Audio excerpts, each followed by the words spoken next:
What's going on, Raptors fans? No preview on the channel for the Nets game. Had a pretty busy day today. So just to recap, and it's pregame right now. My prediction, Raptors 112, Nets 101.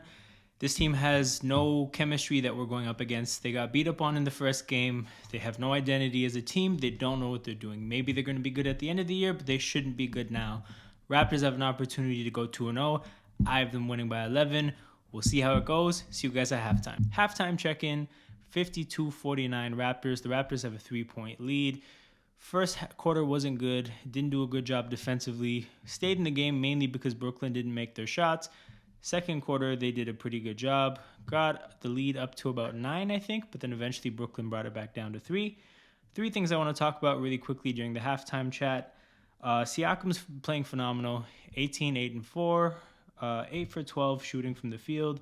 8 for 9 on 2-point shots. He's doing a great job of creating his own shots, creating shots for others. He's really in his bag. Like, you're seeing him hit fadeaways. You're seeing him hit pull-ups. Like, he's not looking at any defender in front of him and playing with any type of fear. Phenomenal game from Siakam. Second thing I want to talk about is Koloko. Only 1 point, 0 for 2 from the field, only 2 rebounds. Any blocks? 1 block. But that being said, like, you can just see his size impacts games. Like, he's a guy that manages to impact games, and his game has like no polish yet. His size is great. Changes shots at the rim. Gets beat occasionally, but he's a rookie, and I don't think he necessarily like understands the game yet. Like, he's not thinking through the game. Everything is pure reaction at this point, and he's still managing to impact the game positively. Around the basket, he got blocked on a dunk.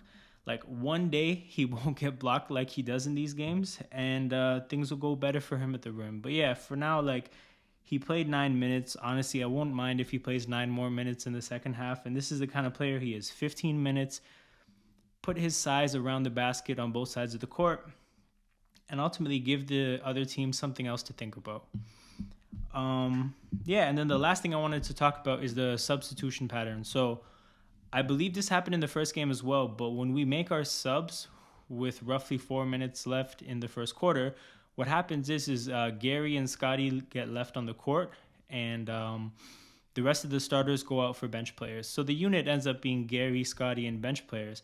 And what I'll say is those minutes are really, really rough. And I think the purpose there is to get guys like Gary, guys like Scotty, who probably have offensive potential greater than their roles within the starting lineup, an opportunity to play with bench players and kind of like be the number 1 and number 2 option.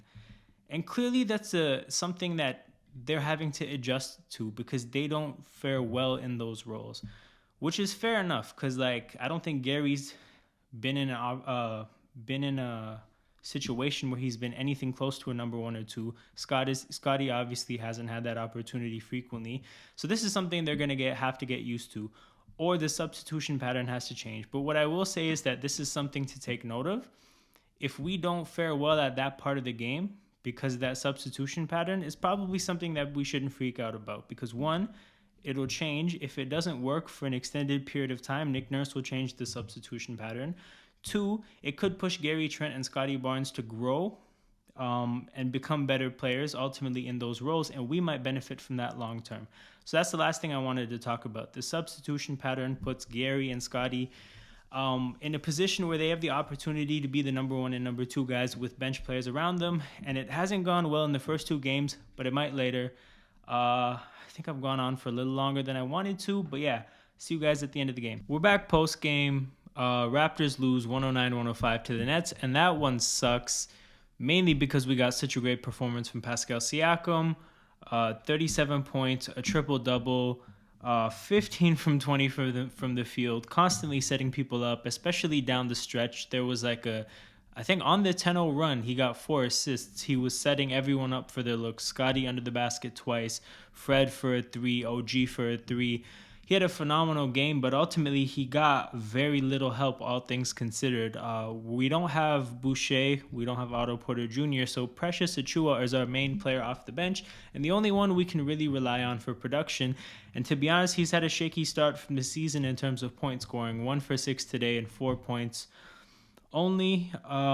So yeah, when you don't have a bench, you need your starters to ultimately play damn well. And all things considered, I think Scotty and Van Vliet can be happy with their performances, but Gary Trent and OG didn't shoot quite as efficient. We got a 3 for 9 night from OG and a 6 for 16 night from Gary Trent Jr. So unfortunately, you do need a high level of performance from your starters when your bench gives you next to nothing, and we just didn't get that. So yeah, that's the main reason we lost. And it's just frustrating because the bench lineups, regardless of how you put it, even when Pascal's playing with the bench, just the lineup doesn't look polished whatsoever. And you can feel that by the end of the third quarter. I forget exactly what the lineup was, but there were a lot of bench players on the court. Like, the moment was there to take the game away, and we just left them in there. The bench sucked.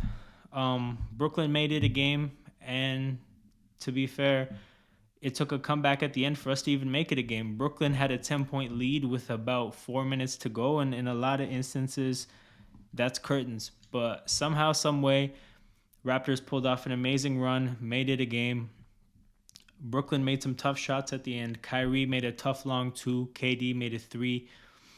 And it could only last for so long. Us not playing that well, aside from Pascal, and being ahead in that game. So you take the loss in the end, but it's just frustrating. It's frustrating because guys like Precious, OG, Trent, they have better games in them, and we've seen them have better games while guys like Pascal play well. So yeah, it's frustrating, but it's the beginning of the season. Guys are still getting into the swing of things. Nick Nurse is still figuring his rotations out.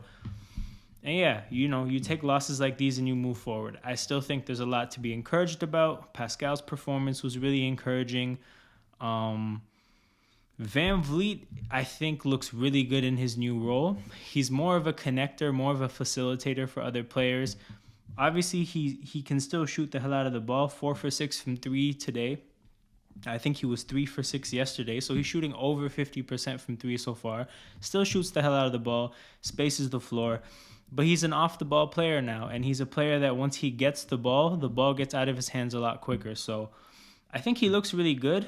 I think it's a role that's going to be better for his longevity because the minutes are less exhausting. So yeah, I'm happy with Fred, happy with Siakam, happy with Koloko.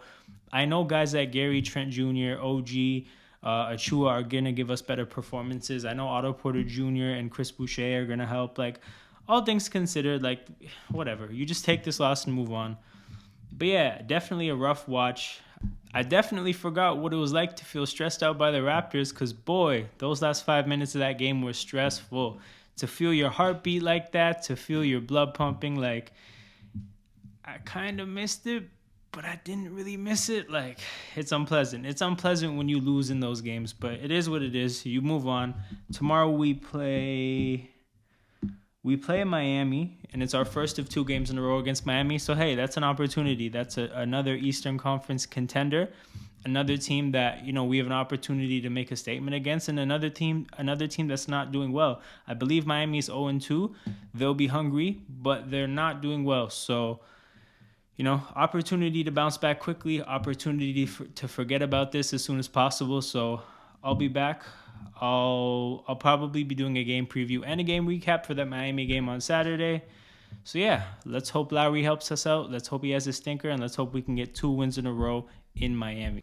If you like this video, don't forget to like, share, subscribe, leave your thoughts in the comments, and find me on all socials at Toronto Hoop Talk.